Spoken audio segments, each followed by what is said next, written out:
Hai, pagi ini talk show nilai integrasi dalam jejak langkah Bung Hatta.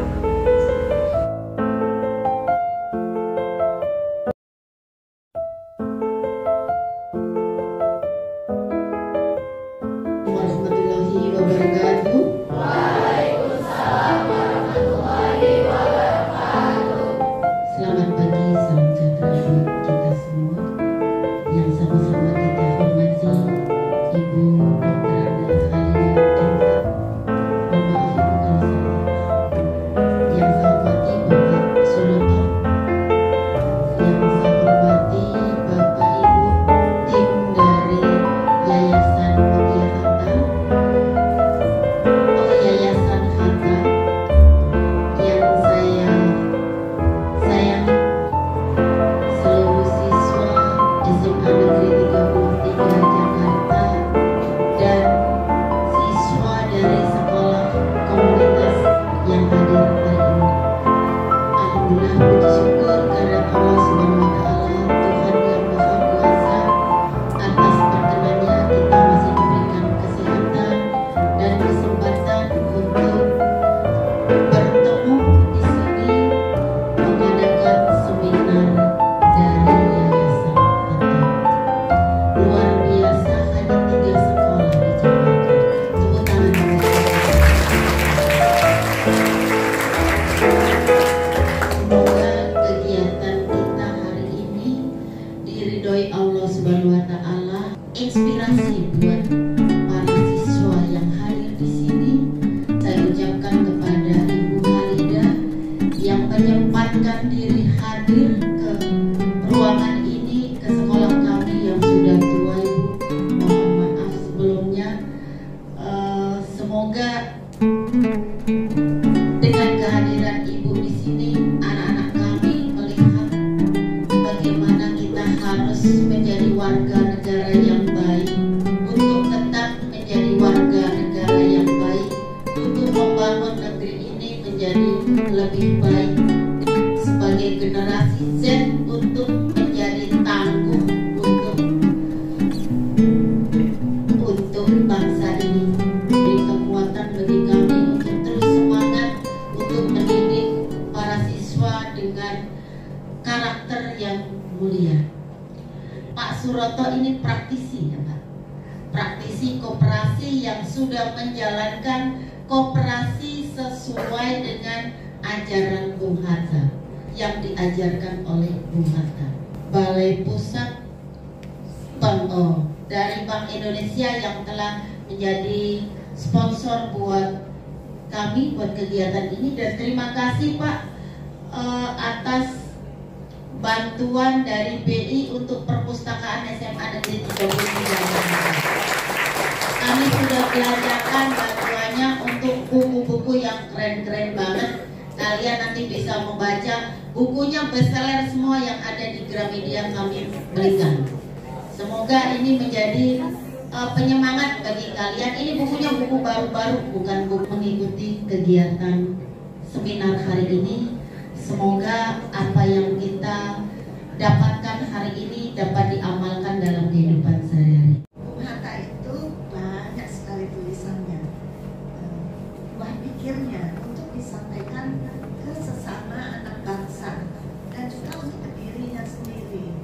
Jadi kalau integritas itu kita mencoba untuk berbuat sebaik-baiknya apa yang kita punya, dan lalu kita pikirkan tugas ini disertai tanggung jawab dan ikhlas. Tanggung jawab, ikhlas, di situ kita setia kepada pekerjaan itu, setia kepada tugas itu, dan ketika melakukannya tidak berpikir nanti supaya saya yang penting, tidak.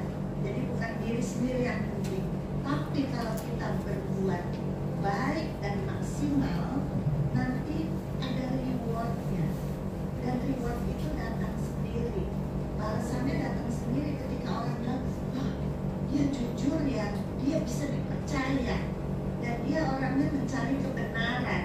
Nah itu semua nilai-nilai yang penting dalam kehidupan, karena Bung Hatta itu dari kecil, Muhammad Hatta yang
saya kepingin tanya dulu, tahu nggak sih Bung Hatta itu siapa? Ayo, ini karena udah ada pertanyaan, langsung dari Ibu Halidah kita langsung.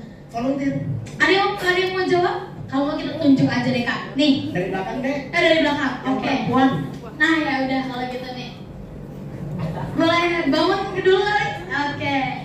Boleh diperkenalkan namanya dan dijawab pertanyaannya tadi. Terima kasih banyak Ibu atas kesempatannya. Sebelumnya perkenalkan, nama saya Khaila Nisa dari kelas F3. Jadi seperti yang saya ketahui, Bung Hatta ini adalah Wakil Presiden Indonesia yang pertama dan juga dijuluki sebagai Papa Koperasi Indonesia. Demikian jawaban dari saya. Terima kasih. Ya, luar biasa. Ternyata cukup tahu ya, anak-anak zaman sekarang ternyata masih update tentang sejarah gitu. Jadi saya mau komentar sedikit ya. Jadi yang tim survei ini sempat bertanya kepada wilayah sini ya, jadi kepada kaum muda di wilayah sini. Itu wilayah sini dekat dengan Bandara Soekarno-Hatta. Ternyata banyak anak-anak muda yang mengira Soekarno-Hatta itu satu orang. Satu atau dua? Satu atau dua? Itu bukan salah kalian. Yang salah adalah kebijakan dari pemerintah dari waktu ke waktu yang meniadakan pelajaran sejarah. Dulu saya kan umurnya 68 nih sekarang. Nah dulu waktu saya di sekolah dasar Santa Ursula di Jakarta Pusat, itu SD-nya tuh SD, SMP, SMA, all girls school, cuma sekolah perempuannya. Nggak boleh pakai baju begini, mesti pakai tangan segini, gitu. Roknya nggak boleh, harus 5 cm bawah lutut, gitu. Kalau naik sedikit disuruh dedel istilahnya, disuruh buka sopnya. Nanti pokoknya kalau ada kesalahan disuruh ngepel di sekolah, gitu ya. Nah, itu memang disiplin. Jadi waktu itu diajarkan sejarah, diajarkan kita harus baca buku. Literasi itu penting sekali. Juga kita harus belajar nyanyi dan menggambar. Nah, pemerintah ini menganggap hal-hal itu terlalu bikin penuh kurikulum sehingga teman-teman, anak saya aja yang lahir tahun 94, ketika dia sekolah SD, itu yang namanya menggambar, menyanyi itu semua ekstrakurikuler. Padahal dulu kami di sekolah itu masuk dalam kurikulum. Jadi ada masanya teman saya itu harus naik panggung, sandiwara, lalu itu semua masuk dalam kurikulum. Dan membaca itu, ada pelajaran membaca dan mengarang. Ketika kita baca, kita jadi ingat ya, jadi luas wawasannya. Lalu beberapa kita ingat sebagai referensi, kemudian imajinasi kita berkembang. Apalagi ada musik ya. Nah, sekarang lagu anak-anak sangat kurang ya di Indonesia sini ya. Nah, Bung Hatta masih kecil waktu itu, ya tak kecil artinya setelah lepas SMA pergi ke negeri Belanda. Umurnya waktu itu belum masih 19 tahun ya. Waktu itu ya. Coba dia pakai slide. Bulan Daripada baca. September baru saja ulang tahun umur 19. Nah ketika itu sudah cinta banget sama Indonesia, sama tanah air ya, tapi waktu itu masih di bawah Hindia Belanda, penjajahan kolonial begitu. Lalu di negeri Belanda itu sebagai mahasiswa, Bung Hatta bertemu dengan teman-teman dari bumi Nusantara, dari yang negerinya yang disebut Hindia Belanda itu. Belum ada nama Indonesia ketika itu, adanya Nederlands Indie, artinya Hindia Belanda. Nah, dia melihat ada teman dari Sulawesi, ada dari Maluku seperti Dameres ya, Dameres. Nah, terus ada yang dari Jawa, kemudian ada yang dari Kalimantan. Lalu ditulis, mulai nulis Bung Hatta ini, karena memang dari kecil suka baca ya. Terus menulis, dan kita hidup dalam tradisi. Dia sebagai seorang dari Sumatera Barat, Minangkabau, melihat tradisi itu, tradisi berunding, tapi kemudian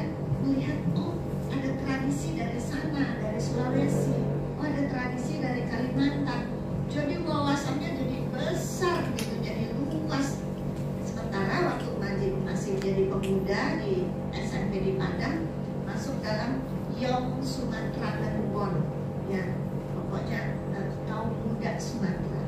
Dan di situ sebelah sana ada Young Celebes, Young Sulawesi, Ambon ada juga.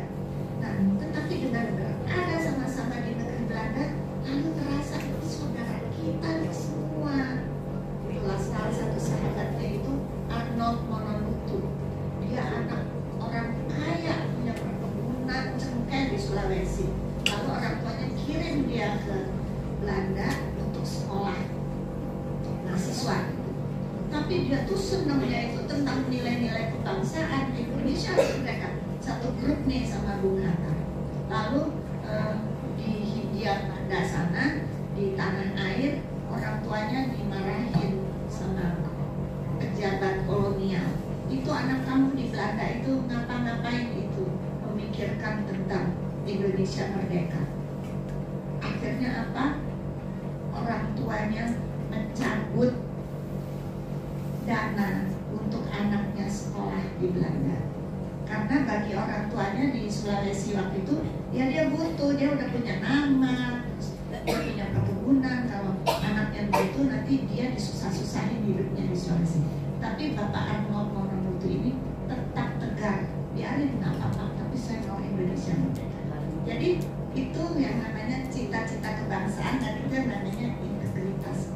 Dan mereka semua suka sastra, mereka pergi ke opera, lihat musik yang kebudayaan yang memang abadi nilainya ya, karena semua ada value-nya, ada nilainya, nilai-nilai luhur. Nah, Bung Hatta yang umur 19 tahun itu melihat, aduh teman-teman setanah air ada di sini, wawasan kita terbuka. Jadi di situ sebetulnya praktek kebinekaan. Lalu ditulisnya, kalau kita satu, kita hanya sebatang lidi. Tapi kalau kita bersama-sama, kita menjadi, katakanlah ibarat sapu lidi, itu akan kuat. Dan ini kita semangat untuk merdeka harus kita kuatkan dengan saudara sesama bangsa. Jadi kita dengan melihat begitu banyak kultur, budaya, agama yang dianut saudara-saudara kita, kita menjadi bangsa yang kuat dan mantap. Nah, dalam rangka ia di Belanda, ia juga angannya ada rasa aduh, ada terenyuh-terenyuhnya nih tentang tanah air. Lalu Bung Hatta yang masih umur 19 tahun itu, dia menulis sebuah puisi, ya, bahasa Indonesia lama loh ya, saya bacain ya. Beranta Indra, apa itu artinya saya juga nggak ngerti. Tapi kalau lihat di kamus besar bahasa Indonesia, beranta itu kita ada kata namanya antah berantah. Nah, jadi mungkin berantah itu berantah, artinya antah berantah yang jauh sekali begitu. Tapi dalam jauhnya itu ada sesuatu.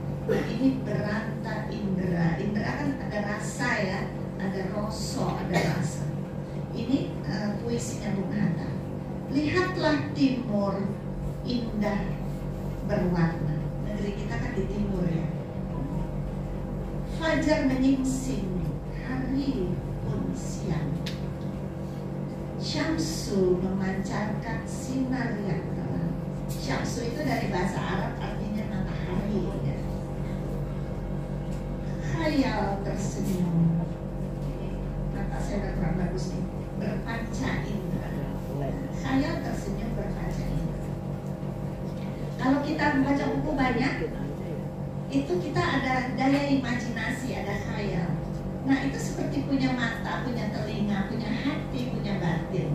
Dari situlah keluar karya-karya besar.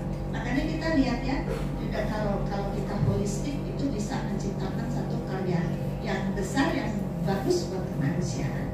Nah, kurang lebih kata-kata itu, khayal tersenyum berpanca indra. Jadi kita nggak seperti katak di bawah terkurung ya, atau kuda yang ditutup kupingnya, enggak, tapi kita mencoba meneropong semuanya.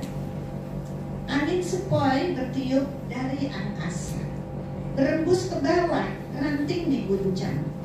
Marga satwa melompat keluar sarang. Kebayang ya Indonesia yang hutan tropis itu ya, marga satwanya melompat pagi-pagi, ada fajar,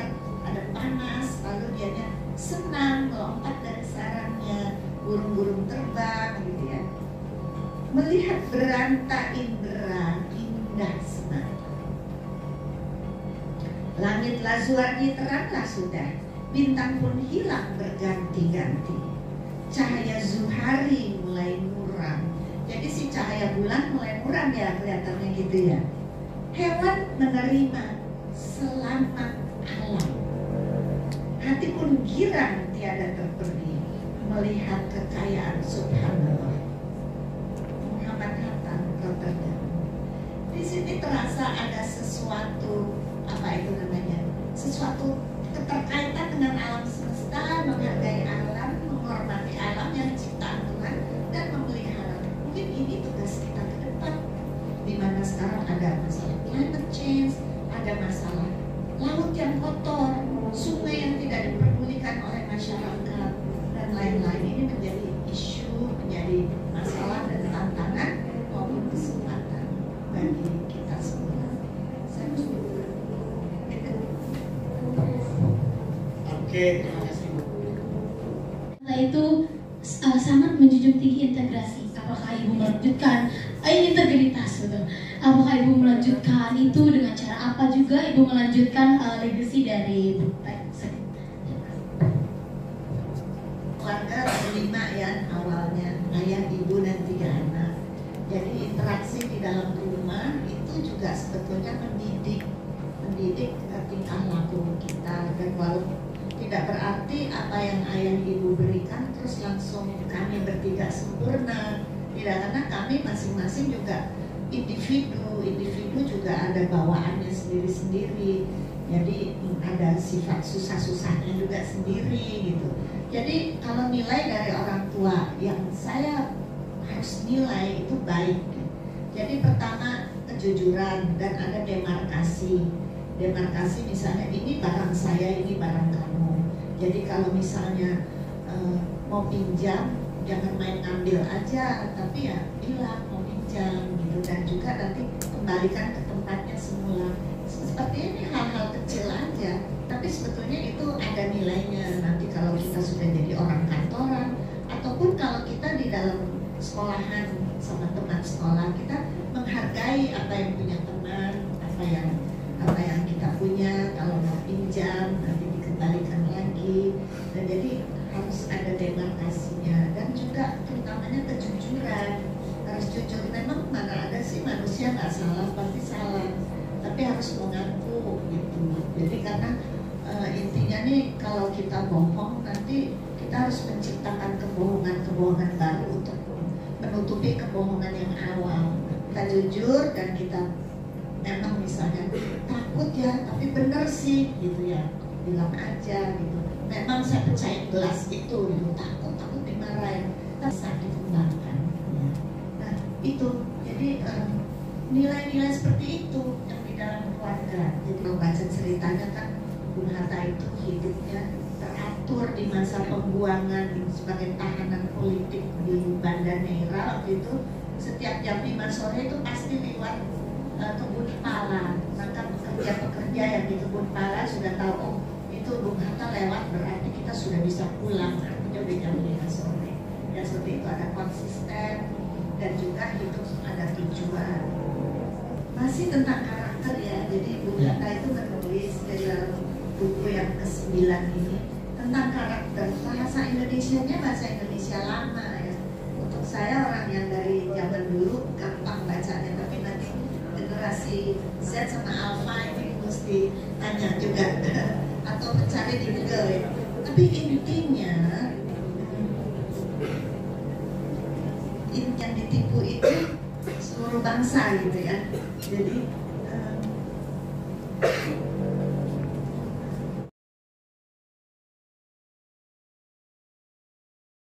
pemikiran alam binari dan sebagainya itu sangat romantis sekali. Saya juga kalau mau menikah saya pengen buat buku untuk hadiah calon istri saya.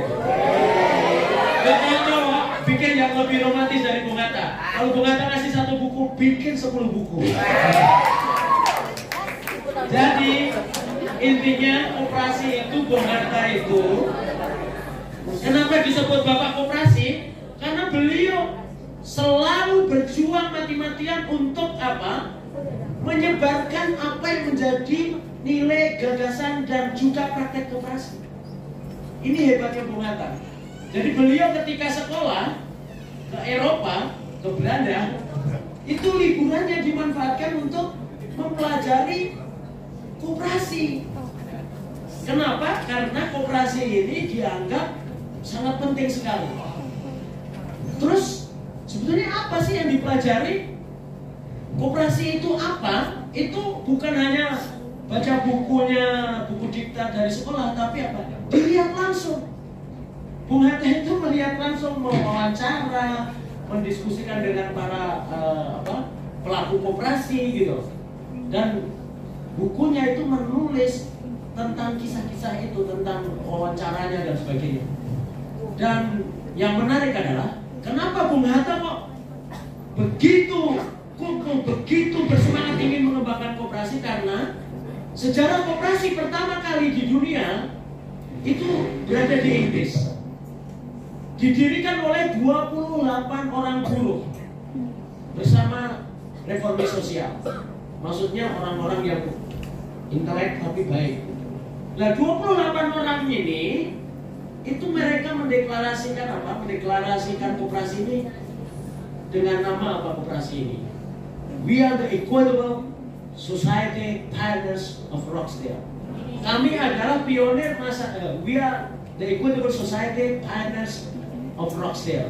Kami adalah pionir. Pionir itu artinya pemula. Kamilah yang mengawali, pemula dari atau perintis dari masyarakat setara. Kenapa? Karena mereka itu tadinya itu para buruh ini bekerja di pabrik. Di pabrik ini mereka itu bekerja berapa? Satu harinya 18 jam.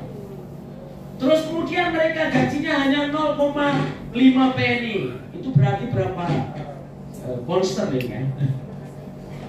Jadi gajinya kecil.